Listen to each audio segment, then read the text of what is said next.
Alhamdulillah, wassalatu wassalamu ala rasulillah wa ala alihi wa sahbihi wa man wala wa ba'd. Fa ya ibadallah, usi nafsi wa iyyakum bitaqwallahi faqad faza al-muttaqun fala tamutunna illa wa antum muslimun. Saudara-saudariku, alhamdulillah kita telah menunaikan salat Isya berjamaah. Dan bagi teman-teman pemirsa dimanapun Anda berada yang barangkali telah menunaikan salat Isya pula atau yang akan menunaikan salat Isya, kita berdoa bersama bermohon kepada Allah semoga salat kita diterima oleh Allah Subhanahu wa taala. Kita akan lanjutkan dalam bahasan kita. Telah kita uraikan bahwa jika dalam satu surah terdapat beragam sifat mulia yang menyifati surah itu, maka ini menunjukkan surah itu memiliki kedudukan yang istimewa. Ziyadatus sifah tadullu ala imtiyazil mausuf. Bertambahnya satu sifat menunjukkan bahwa yang disifati itu punya keistimewaan yang tidak biasa. Surah Al-Fatihah memiliki keistimewaan-keistimewaan yang tidak biasa, karena kemudian surah ini diliputi dengan nama-nama dan sifat-sifat yang juga sangat istimewa, yang memiliki nilai-nilai di antaranya. Satu, memberikan petunjuk kepada kita pembacanya agar meneladani setiap keistimewaan yang melekat pada surah dimaksud, atau juga mengerjakan perbuatan-perbuatan mulia sehingga menghasilkan sifat-sifat yang melekat pada diri kita, sehingga dikenal dengan itu sampai kita wafat menghadap Allah Subhanahu wa taala.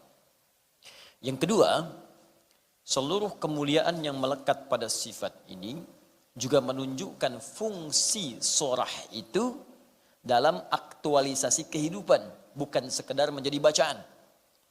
Kalau kita sebutkan misalnya surah Al-Fatihah ini adalah Asy-Syafi, sang penyembuh dengan izin Allah Subhanahu wa taala. Maka bacalah surah itu ketika kemudian kita dihadapkan pada penyakit tertentu, apapun penyakitnya. Karena itu nanti di pertemuan sebelumnya bahkan telah kita kisahkan bagaimana seorang dari kepala suku, ketua kabilah, tersengat kalajengking itu sampai dengan sekarat, racunnya sudah menyebar, medis kemudian sudah angkat tangan, tabib sudah kemudian tidak mampu berkata menyembuhkan. Maka seorang sahabat dengan izin Allah Subhanahu wa taala membacakan Al-Fatihah ini, lantas kemudian dengan izin Allah diberikan kesembuhan. Karena dia paham fungsinya, Asy-Syafi, bacakan sembuh. Kan? Kemudian ada fungsi-fungsi yang lain misalnya.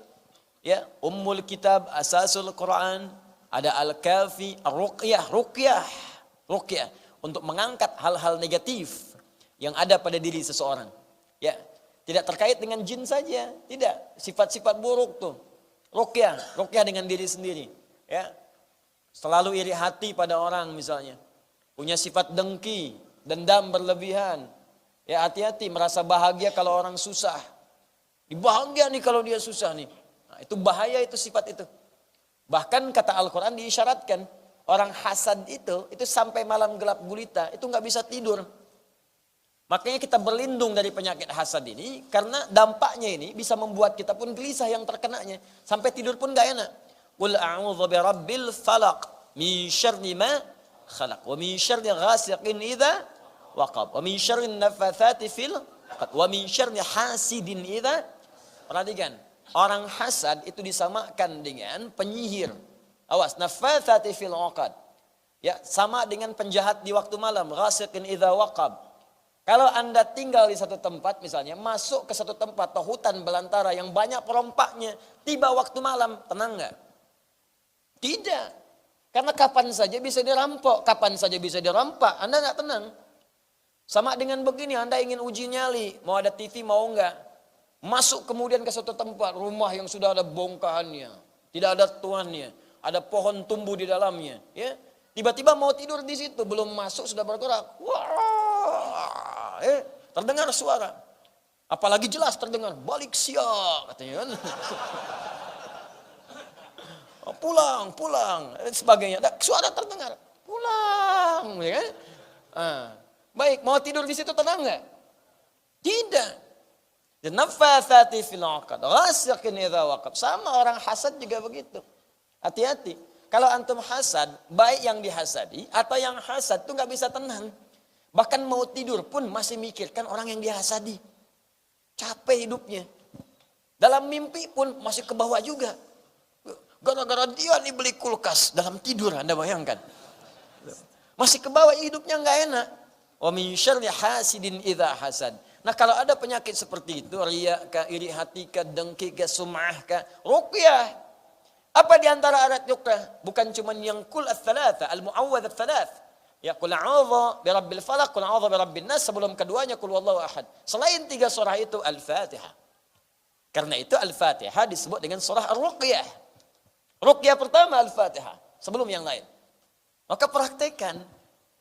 Ini bukan sekedar dibaca kemudian dalam sholat, betul dibaca jadi rukun. Kenapa Allah tempatkan rukun itu? Supaya membiasakan diri kita. Makanya orang sehat itu jiwanya pun sehat. Orang sholat jiwanya sehat, pikirannya sehat. Karena tiap hari dia meruqyah dirinya 17 kali dalam sehari. Makanya kalau ada orang sholat, masih iri hati, masih dengki, masih dendam, masih hasad, pasti ada yang salah dengan sholatnya. 17 kali. Ini ada gelas nih kotor, dibersihkan 17 kali, masih kotor juga. Bagaimana cara membersihkannya? Mungkin dia mengelap pakai lap yang sudah ada olinya, jadi kotor juga. Sama juga sholatnya tidak benar. Jadi kalau orang 17 kali ruqyah dengan Al-Fatihah, kan Al-Fatihah kan sehari 17 kali bagi seorang muslim. Baligh, berakal. 17 kali, Anda mesti baca 17 kali. Jadi kalau 17 kali itu Anda bacakan, masih sakit juga, ada yang salah di situ. Ruqyah. Itu rahasianya kenapa jadi rukun. Kenapa mesti kita baca? Karena Allah inginkan fisik kita sehat, jiwa kita sehat, dan sempurna cara berikhtiar dalam kehidupan kita. Jadi kalau sholat itu benar, semuanya itu maksimal. Rezeki datang, jiwa kita sehat, fisik kita kuat. Karena Syafi mengangkat semua penyakit. Quran surah ke-17. Ayat ke-82. Wa nunazzilu minal Qur'ani ma huwa syifaa'un wa rahmatun lil mu'minin. Kami turunkan dari ayat Al-Qur'an itu minnya tab'id. Sebagian. Ada yang mengatakan istighraq semua. Semua ayat Al-Qur'an. Tapi ada yang berpendapat sebagian ayat Qur'an bahkan surahnya. Ada yang menjadi syifa, penyembuh dari semua penyakit. Apa di antaranya? Langsung disebut oleh para ulama Al-Fatihah. Al-Fatihah. Jadi kalau orang sholatnya benar, sehat dia. Penyakit diangkat. Bahkan Masya Allah, ada sesuatu yang sulit pun berdoa bisa dikabulkan. Quran surah ketiga Al-Imran, ayat ke-38-39. Ketika dalam sholat berdiri, minta kepada Allah. Minta. Begitu minta dikabulkan. Ya, minta, qala rabbi habli min ladunka dzurriyyatan thayyibah. Maka ia berdoa Nabi Zakaria, ya Allah, mereka mengatakan aku enggak mungkin punya keturunan. Engkau tak punya batas, anugerahkan kepadaku ya Allah apa yang tidak ada batas pada dirimu. Engkau pasti mendengar doaku. Kalau yang pada maha mendengar saya tidak mengabulkan, lantas kepada siapa lagi aku mesti memintanya. Fanadatul malaikatu wa huwa qaimun yusalli fil mihrab. Maka turunlah malaikat sedangkan beliau itu masih berdiri dalam salatnya di mihrab. Masih berdiri dalam salat. Kita salat, saat salat ditunggu oleh Allah dalam bacaan Al-Fatihah. Mau minta apa? Minta apa? Wa idza qala al-'abdu iyyaka na'budu wa iyyaka nasta'in, ketika hamba berkata iyyaka na'budu ya Allah, sekarang kami salat menyembahmu dan sekarang kami punya permohonan. Kata Allah, hadza baini wa baina 'abdi wa li 'abdi ma sa'al. Ini perjanjian antara aku dengan hambaku. Sekarang apapun yang hambaku minta, aku akan kabulkan kalau itu ia butuhkan. Al-Fatihah. Nah, jadi aktualisasi itu penting kita kemudian hadirkan dalam kehidupan. Jangan sekedar jadi bacaan. Kalau cuma baca, anak kecil pun baca. Anak kecil banyak baca di sini bisa. Jangankan anak kecil, beo yang belum balik dan belum taklif dan gak ada taklif bagi beo, ajarin Fatihah, baca dia. Bismillahirrahmanirrahim. Alhamdulillahirabbil alamin. Beo. Jadi kalau cuma ada orang baca, gak pernah diaktualisasikan maknanya, beo. Ya gak ada bedanya. Apa bedanya? Maka kita kembalikan dalam kehidupan kita. Semua fungsi ini jangan cuma jadikan catatan. Catat, tulis, bikin status. Al-Fatihah itu asyifa. Tapi status selanjutnya, Tapi kenapa ya pada diriku tidak berfungsi? Wah, tidak seperti yang aku kira. Berarti gagal. Dia nulis asy-syifa, tapi dirinya sendiri nggak merasakan syifa itu. Ya. Di teman-teman sekalian, ini keluarkan. Nah, sekarang persoalannya bagaimana kita mencerna semua ayat itu sehingga kalau kita baca kan betul-betul jadi syifa. Kan orang dulu sekali baca sembuh, orang sekarang 1000 kali nggak sembuh-sembuh. Malah makin sekarat gitu kan. Apa yang salah? Orang dulu di ruqyah, Al-Fatihah selesai. Orang sekarang bacain Al-Fatihah jinnya senang. Saya pernah dapat kisah nyata ini, langsung orangnya bilang. Ya, bahkan luar biasa ini. Ustaz, ada pegawai saya di toko pakaian kesurupan. Ya. Tapi ini menarik. Kesurupannya baca Al-Quran. Ternyata dilihat-lihat, ini pegawainya ini memang dulunya jarang sholat, jarang macam-macam. Ketemunya jin soleh. Masuk. Baca gitu. Itu ngerukainya susah, karena dibacain Fatihah malah senang jinnya. Anda bayangkan. Tapi pelan-pelan hilang dia. Begitu hilang, waduh kamu beruntung deh di sini nih. Ketemu jin muslim. Ya langsung diingatkan dan sebagainya. Jin aja ngajak kamu sholat. Masa kamu yang manusia tidak? Coba kita cerna dengan baik teman-teman sekalian ya. Di sini kita punya tugas bagaimana mengaktualisasikan nama-nama ini. Supaya hadir dalam kehidupan kita. Baik dalam konteks ibadah. Benar bacaan Al-Fatihah saat sholat. Atau benar bacaan Al-Fatihah dalam konteks bacaan Al-Quran dan murajaah. Atau juga dalam konteks yang lebih luas, yaitu mengamalkan isinya dalam kehidupan sesuai dengan fungsinya. Al-Fatihah, al-nya itu terbagi pada 2 fungsi utama. Al.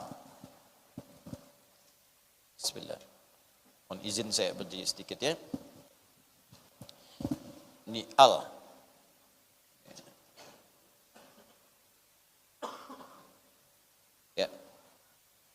Al-Fatihahnya belum saya tuliskan. Ini terbagi 2. Secara umum ya, secara umum. Garis besarnya. Nanti ada kitab namanya Mughnil Labib an Kutubil A'arib. Mughnil Labib an Kutubil A'arib. Karya Ibnu Hisham Al-Ansari. Di situ nanti dijelaskan semua fungsi huruf. Terkhusus huruf yang kemudian menyalin ayat-ayat Al-Quran. Dari mulai alif sampai ya. Alif ada berapa fungsi, ba berapa fungsi sampai ya.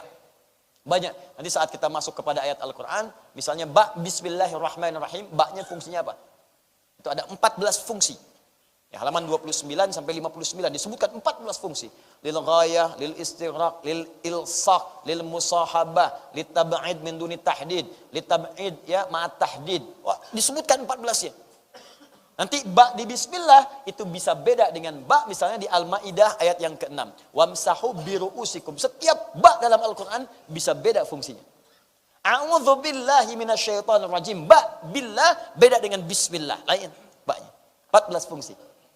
Nanti ada mahasiswa kita di Al-Azhar masuk PhD, doktora, hanya membahas huruf ba dalam surah Al-Maidah ayat yang ke-6. Wamsahu biru'usikum. Kenapa saat wudu mengusap kepala pakai ba di situ? Dibahas dapat doktor, Anda bayangkan. Huruf ba satu. Masih ada ta, jim, ha sampai ya. Silahkan ambil sebanyak-banyaknya. Al yang pertama al-ta'rif. Dikenal dengan ma'rifah yang dimasuki al-nya. Ma'rifah. Ta'rif. Yang kedua al-istighraq. Al dengan fungsi al-istighraq.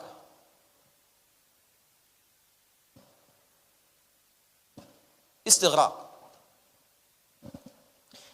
Al-ta'rif berfungsi mengkhususkan sesuatu sehingga menjadi lebih terikat dan berbeda fungsi dengan yang lain. Jadi dari yang umum jadi khusus.